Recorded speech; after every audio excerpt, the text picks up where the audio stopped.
बिस्तर पर बैठकर भोजन करने से क्या होता है? यमराज ने चित्रगुप्त को जो रहस्य बताया था वो सुनकर आपके भी रोंगटे खड़े हो जाएंगे।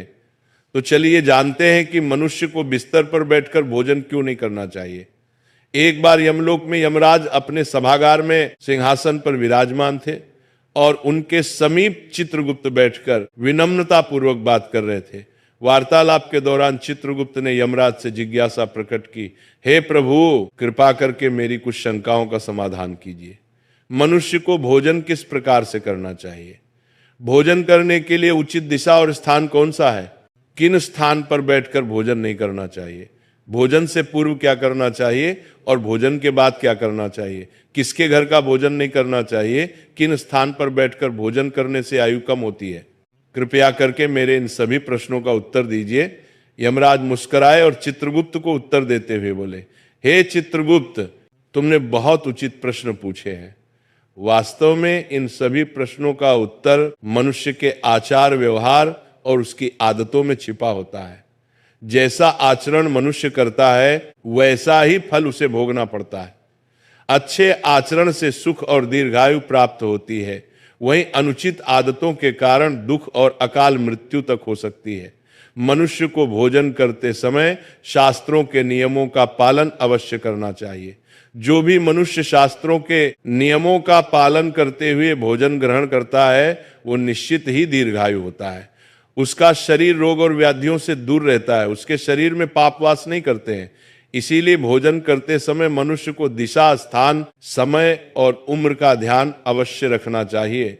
यह सुनकर चित्रगुप्त ने विनीत स्वर में कहा, हे प्रभु, कृपया इन रहस्यों को विस्तार से समझाएं। भोजन संबंधी जो जो नियम है मुझे विस्तार से बताइए। यमराज गंभीर स्वर में बोले, हे चित्रगुप्त, तुम्हारे प्रश्नों का उत्तर देने से पहले मैं तुम्हें एक प्राचीन कथा सुनाता हूं। इस कथा को ध्यान से सुनो, इसमें तुम्हें तुम्हारे सभी प्रश्नों के उत्तर मिल जाएंगे। ये कथा अत्यंत शिक्षाप्रद है। जो भी इस कथा का श्रद्धा पूर्वक श्रवण करेगा और उसका प्रचार करेगा उसके 32 प्रकार के पाप मैं क्षमा कर दूंगा। यह सुनकर चित्रगुप्त हर्षित हो गए और बोले, हे धर्मराज, आपके मुख से इस महान कथा को सुनना मेरा सौभाग्य है। मैं ध्यान पूर्वक इसे अवश्य सुनूंगा। फिर यमराज चित्रगुप्त को प्राचीन कथा सुनाने लगते हैं। वो कथा मैं आपको सुनाऊंगी। प्रिय श्रोताओं, ये कथा बहुत ही ज्ञानवर्धक है। इस कथा को आप अंत तक जरूर सुने। प्राचीन काल में मगध देश के विजयपुर नामक राज्य में चंद्रकेतु नाम के प्रतापी और धर्मपरायण सम्राट राज्य करते थे। उस राज्य में प्रकृति की भरपूर संपदा थी और प्रजा अत्यंत सुखी एवं संतुष्ट थी। राजा चंद्रकेतु गुणवान, बुद्धिमान तथा दयालु हृदय के थे। वह सदैव प्रजा के हित में प्रयत्नशील रहते और यज्ञ, दान व जनकल्याण के अनेक कार्य करते रहते थे। प्रजाजन उन्हें पिता के समान आदर एवं प्रेम देती थी। राजा की पत्नी रानी शीलवती भी उतनी ही धर्मपरायण, सुंदर और सदाचारी थी। रानी शीलवती प्रतिदिन पूजा पाठ करती, जरूरतमंदों को अन्न वस्त्र दान करती और सच्चे हृदय से प्रजा के कल्याण की कामना करती थी। इस दिव्य दंपति के राज्य में सभी सुखी थे, किंतु एक दुख था जो राजा रानी के हृदय को सालता रहता था। वह दुख था संतान न होना। राजा चंद्रकेतु और रानी शीलवती की कोई संतान नहीं थी। वर्षों बीत गए, उन्होंने अनेक व्रत, पूजा और यज्ञ किए, देवी देवताओं से प्रार्थना की, ऋषि मुनियों की सेवा की, परंतु उन्हें पुत्र या पुत्री प्राप्त नहीं हुई। दोनों इस बात से अत्यंत दुखी रहते थे। राजा अपने महल में कई बार चिंतित होकर सोचते, मैंने ऐसा कौन सा पाप किया है जो मुझे पुत्र सुख से वंचित रहना पड़ रहा है। राज्य में सब कुछ है, प्रजा सुखी है, पर मेरे वंश को आगे ले जाने वाला कोई उत्तराधिकारी नहीं। क्या मेरे पुण्यों में कमी रह गई या पूर्व जन्म के किसी अपराध का फल मुझे मिल रहा है? राजा चंद्रकेतु दिन प्रतिदिन अधिक उदास रहने लगे। प्रजा को जब यह पता चला कि राजा अपनी संतानहीनता के कारण दुखी है तो राज्य के लोग भी चिंता करने लगे। सब ईश्वर से प्रार्थना करते कि राजा रानी को शीघ्र संतान सुख प्राप्त हो। एक दिन राजा ने निश्चय किया कि वे किसी महापुरुष की शरण लेकर अपनी समस्या का हाल पूछेंगे। उन्हें स्मरण आया कि महान तपस्वी ऋषि वशिष्ठ इस समय निकटवर्ती वन में आश्रम बनाकर तप कर रहे हैं। ऋषि वशिष्ठ त्रिकालदर्शी एवं दिव्य दृष्टि वाले महात्मा हैं। वे अवश्य ही इस रहस्य को जान सकते हैं। राजा ने निश्चय किया कि वे स्वयं आश्रम जाकर ऋषि वशिष्ठ से मार्गदर्शन मांगेंगे। अगले ही दिन प्रातः राजा चंद्रकेतु कुछ सहयोगियों सहित अपने रथ पर सवार होकर वन की ओर चल पड़े। शीघ्र ही राजा वशिष्ठ मुनि के शांत आश्रम पहुंचे, जो हरे भरे वृक्षों से घिरा था और जहां पक्षियों का मधुर कलरव गूंज रहा था। ऋषि वशिष्ठ आश्रम के द्वार पर ही मानो उनकी प्रतीक्षा कर रहे थे। राजा को आते देख ऋषि ने मुस्कुराकर स्वागत किया और बोले, राजन, हमारे आश्रम में तुम्हारा स्वागत है। आज इधर आने का क्या कारण है? सब कुशल तो है? कहीं राज्य कार्य से विरक्त होकर संन्यास लेने का विचार तो नहीं बना लिया? इतना कहकर ऋषि ने हल्की मुस्कान की, फिर गंभीर हो गए। राजा चंद्रकेतु ने हाथ जोड़कर विनम्रता से कहा, हे मुनिवर, राज्य कार्य भली भांति चल रहा है, संन्यास लेने का इरादा नहीं है, पर मैं एक भारी चिंता के कारण व्याकुल होकर आपकी शरण में आया हूं। आप जगत के रहस्यों के जाता हैं, मेरी शंका का समाधान केवल आप ही कर सकते हैं। शिष्य वशिष्ठ ने सहानुभूति भरे स्वर में पूछा, राजन, आप जैसे प्रतापी और धर्मनिष्ठ राजा को भला किस बात का दुख हो सकता है? निश्चय ही आपकी प्रजा सुखी है, राज्य समृद्ध है। फिर भी यदि आपके मन में कोई शंका या कष्ट है तो निसंकोच कहिए, मैं यथाशक्ति अवश्य सहायता करूंगा। तब राजा चंद्रकेतु ने दुखी स्वर में अपनी व्यथा सुनाई। हे मुनिवर, मेरे जीवन में एक ही अभाव है, मेरी कोई संतान नहीं है। मैंने अनेक यज्ञ उपवास किए, तीर्थों के दर्शन किए, ब्राह्मणों को दान दिया, हर संभव प्रयास किया, किंतु भाग्य ने मुझे संतान सुख से वंचित रखा है। कृपा कर ये बताएं कि ऐसा कौन सा अपराध मुझसे हुआ है जो मुझे संतानहीन रहने का दंड मिला है? मेरे बाद मेरे राज्य का उत्तराधिकारी कौन होगा? मेरा वंश कैसे आगे बढ़ेगा? मेरे मन की ये पीड़ा दूर कीजिए और ये बताइए कि संतान प्राप्ति के लिए मुझे क्या उपाय करना चाहिए। राजा की व्यथा सुनकर ऋषि वशिष्ठ ने कुछ पल के लिए आंखें मूंद ली और अपनी दिव्य दृष्टि से राजा के पूर्व जन्म के कर्मों का निरीक्षण करने लगे। ध्यान मग्न ऋषि पर राजा की निगाह टिकी थी। कुछ क्षण बाद ऋषि ने आंखें खोलकर कहा, हे राजन, जो कुछ मैं बता रहा हूं उसे धैर्यपूर्वक सुने। आपके संतान न होने का कारण आपके पूर्व जन्म के कर्म में छिपा है। पिछले जन्म में अनजाने में आपसे एक पाप हुआ था, जिसका दंड आपको इस जन्म में संतानहीनता के रूप में मिल रहा है। राजा चंद्रकेतु चकित होकर बोले, पूर्व जन्म का पाप कृपया विस्तार से बताए मुनिवर, मुझसे ऐसा कौन सा पाप हो गया? वशिष्ठ जी बोले, पूर्व जन्म में आप एक साधारण शिकारी थे और वन में शिकार करके जीविका चलाते थे। मूलतः आप बुरे हृदय के नहीं थे, पर शिकार के दौरान कभी कभी अधर्म हो ही जाता है। एक दिन की बात है, आप जंगल में एक हिरण का पीछा करते करते बहुत दूर निकल गए।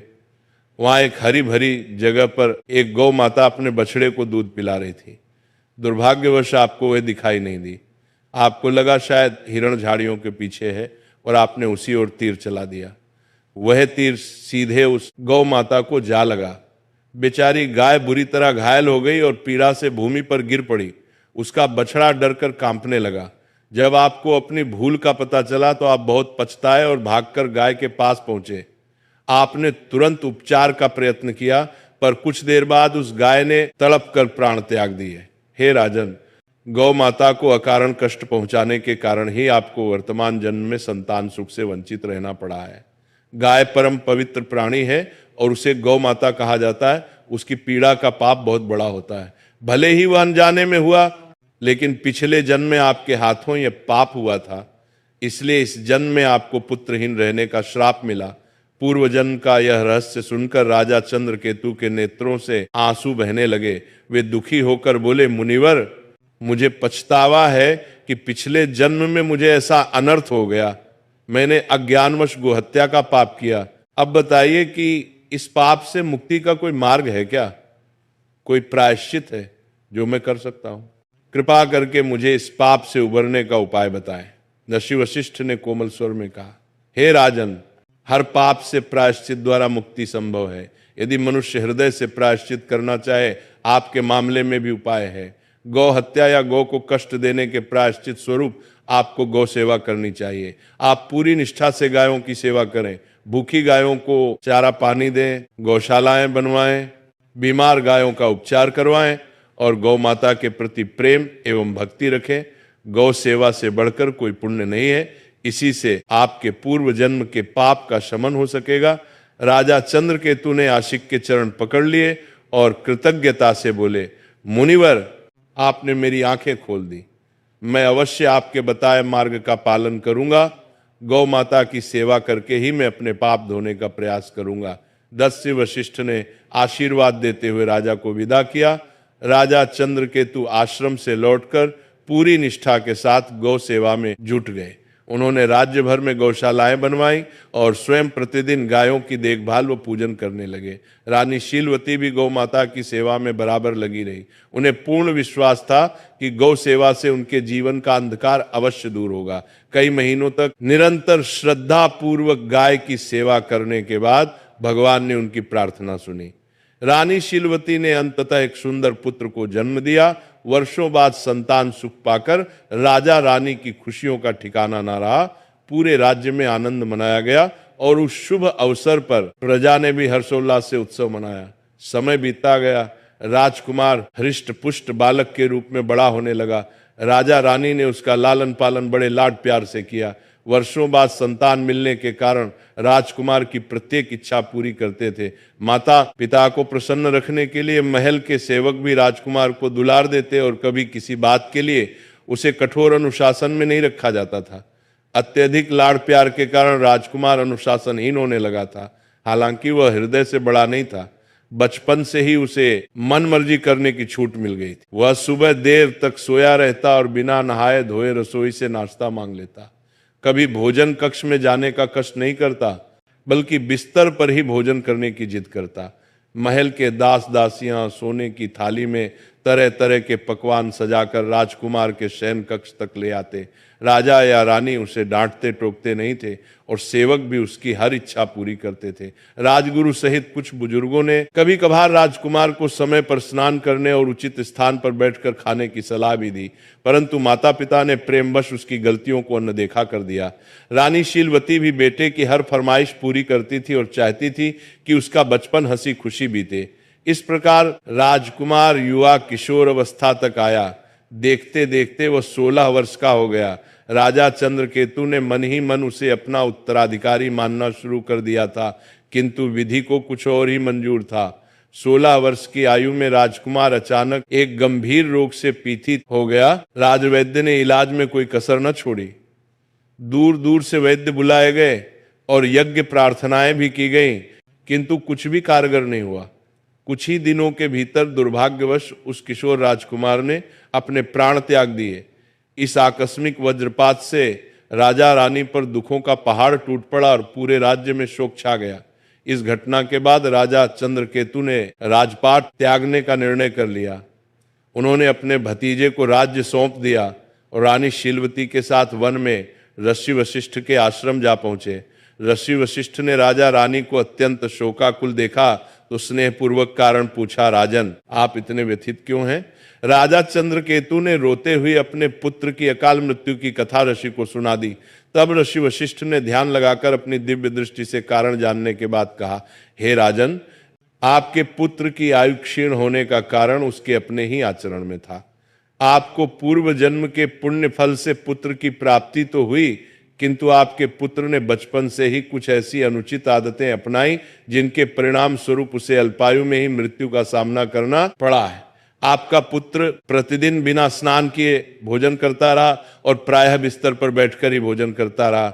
जो मनुष्य बिना नहाए धोए भोजन करता है उसकी आयु क्षीण हो जाती है, और जो मनुष्य बिस्तर पर बैठकर भोजन करता है उसके शरीर में विभिन्न रोग उत्पन्न हो जाते हैं और उसके जीवन के भी असमय समाप्त हो जाने की आशंका रहती है। अनेक औषधियों और प्रयासों के बावजूद आपका पुत्र बचाया नहीं जा सका, क्योंकि उसकी देह उन अपवित्र आदतों का शिकार हो चुकी थी। नश्य के इन वचनों ने राजा रानी की आंखें खोल दी। उन्हें अपनी भूल का गहरा पश्चाताप हुआ और उन्होंने सांसारिक मोह त्यागने का निश्चय किया। राजा चंद्रकेतु ने वहीं आश्रम में रहकर शेष जीवन तपस्या और भगवान के चिंतन में बिताया। रानी शीलवती ने भी राजसी ठाट बाट त्याग कर अपने पति के साथ सादा जीवन अपना लिया। इस प्रकार राजा रानी ने दुख से ऊपर उठकर धर्म के मार्ग पर शांति पा ली। कथा सुनाकर यमराज ने चित्रगुप्त की ओर देखते हुए कहा, देखा चित्रगुप्त, किस प्रकार मनुष्य की अपनी आदतें उसके जीवन को संवारती या बिगाड़ती हैं। राजा चंद्रकेतु जैसे पुण्यात्मा को भी अपने पुत्र की अकाल मृत्यु का दुख सहना पड़ा, क्योंकि उनके पुत्र ने गलत आदतों का पालन किया था।